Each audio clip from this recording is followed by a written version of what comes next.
today on Business Express, and our guest is Dr. Billy Gillis Harris, National President, Petroleum Products Retail Outlets Owners Association of Nigeria, patron. He joins us via Zoom from Port Harcourt. It's good to have you on the program, Mr. Harris. Thank you. Good to talk to you, and thank you for having me here. Good afternoon, Nigeria. Okay, yeah, well, you are in Port Harcourt, and it's very good that we start with Port Harcourt. When the refinery is expected to come on stream, what specific improvements in oil production, distribution, efficiency are anticipated? Well, Port Harcourt refinery, as you know, there are two refineries that are twinned in one location in LMA, Alessa LMA and Africa. The benefits that this refinery will bring to Nigeria is quite immense. And as it is today, I'm in Port Harcourt strictly to see for my members what is the current development of the refinery. And hopefully, by close of day tomorrow, we will have a physical evaluation of what the facilities are, what is being done. So far, before we left off sometime early part of this month, is that the refinery was ready to start taking the hydrocarbon and to start refining PMS, ATK, DPK, AGO, LPFO, and such related products from crude oil and refining. So the advantages and the services this will bring into bettering Nigeria and this stuff, will be looking at those details. Okay, well, you said they've started operations. When do we get to see the PMS that we so much anticipate from the revamped Port Harcourt refinery?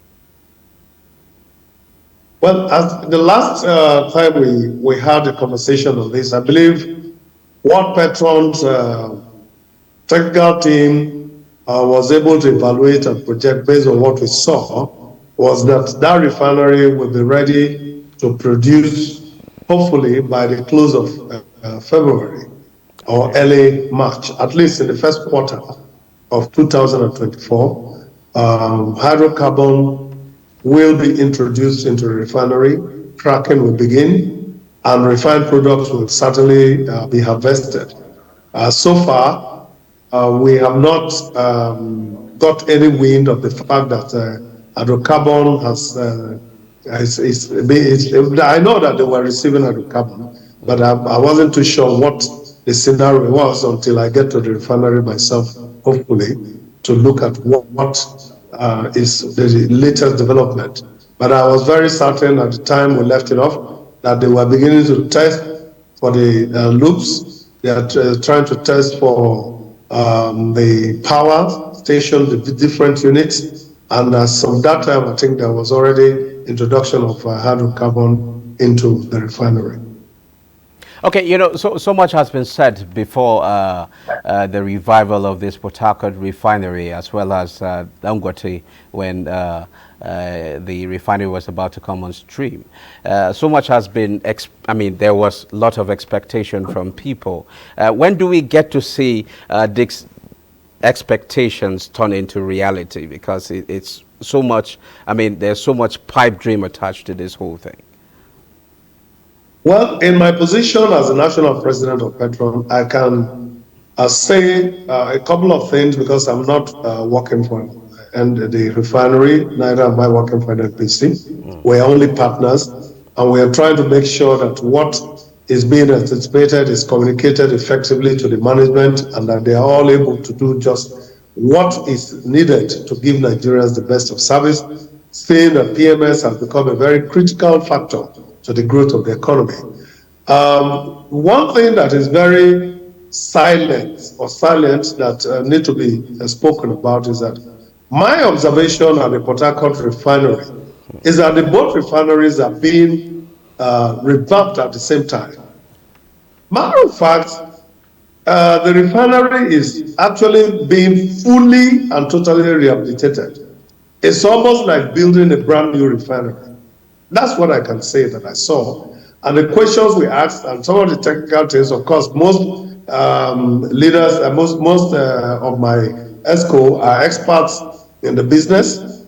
They have worked with NNPC, some of them have worked with the refinery, some of them have been depot managers, some of them have done different things in petrol. And I can tell you that, the refinery that is coming out of Port Harcourt is almost brand new. So it's very, very important that that is understood. And so that should also give some time for the management of the refinery to deliver on what they are actually working hard to do. For that reason, I give kudos to the MD, the GMD, and also the Minister of Petroleum, and also the President, who has given them the opportunity to do this. But we need time, we need speed. So is where we are, because we are completely not able to speak on behalf of the refineries to say this is what they can do. But this is what we have seen, and this is what we encourage our members.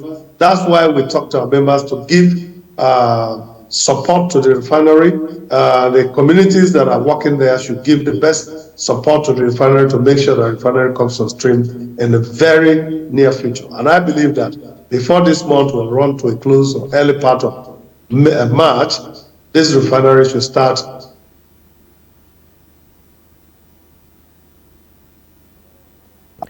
Okay, Mr. Billy Harris, if you can hear me. I can hear you clearly. Okay, beautiful. And now, with this development, how do you think will impact on the price of PMS in the country? Well, for me, my position hasn't changed because the current price of PMS is premised on import duties and prices and expenses that are also based on importing product from foreign. But with the refineries coming on board, I want to talk about the Port Harcourt refinery because that is our local refinery. It is not a refinery built for export, it's a refinery built for domestic consumption. And I will expect that since most of the export components of landing the product will not be there, we should be able to buy products at a much lesser price. But as to what the pricing will be exactly, I'm completely in no position to discuss that because we have to know what is the price that they are being offered. How much crude oil is being offered and what currency is sold to them. They're buying in naira, they're buying in dollar, and what is it? So all of those components, we do not have them now. So we are not able to predict what the price will be. But so long as the cost of import, the cost of shipping, the cost of freight and insurance is removed, that should significantly impact positively on the price to the benefit of Nigerians. Okay, there's this argument that with these refineries coming on stream, like the Port Harcourt, and we've seen the Dangote, there's this argument that it will help conserve our foreign exchange reserve. Do you agree with that? I completely agree. Completely agree. And that's why we call on the President of the Federal Republic of Nigeria, His Excellency Bola Ahmed Tinubu, to declare a state of emergency on all the refineries in country and ensure that the refineries are working and they are producing for domestic consumption and, if possible, for some export, at least to our neighboring African countries. Okay, a lot has been said about PMS. What about our gas utilization? How do you think the repositioning of this particular refinery and hoping that other refineries will also come on stream, how do you think it will help our energy sufficiency in the country? Well, it will certainly do quite a lot in ensuring that we have sufficient energy and secure our energy. If the refineries that are being proposed in Akwa Ibom fully come on stream, the Port Harcourt refinery come on stream, Warri refinery come on stream, Kaduna refinery come on stream, and Dangote refinery also come on stream, even though Dangote refinery is built in is in an export-free zone, so we shouldn't forget that fact that Dangote refinery is actually operating in an export zone. That the production that's coming from there, like you earlier said, should be about 1.4 million barrels of crude oil that's being refined in country. That should basically attend to some of the greater needs of Nigeria's domestic PMS consumption. Even though from the population size we have today, we will still need to augment that with some level of import.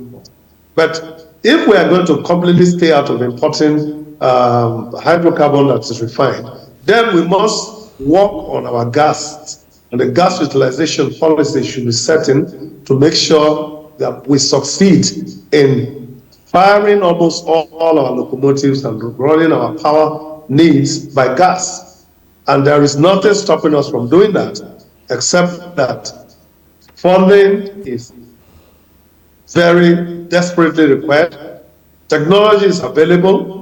So I will encourage the government to come on stream with funding mechanisms that will favor local companies to participate in the gas expansion program of Nigeria. Well, there's this issue of divestment or divestment recently. I don't know, is it something that we should encourage or we should discourage because of our protecting our oil industry? Well, the reality is that we are dealing with a product, crude oil that is being utilized globally. Well, Dr. Billy Harris, I'm afraid we'll have to end the conversation here. We'll continue the conversation subsequently. Thank you very much for taking your time to share your thoughts. And we are exporting this to end cash crop. A very strong. Well, that was Dr. Billy Gillis Harry, National President, Petroleum Products Retail Outlet Owners Association of Nigeria.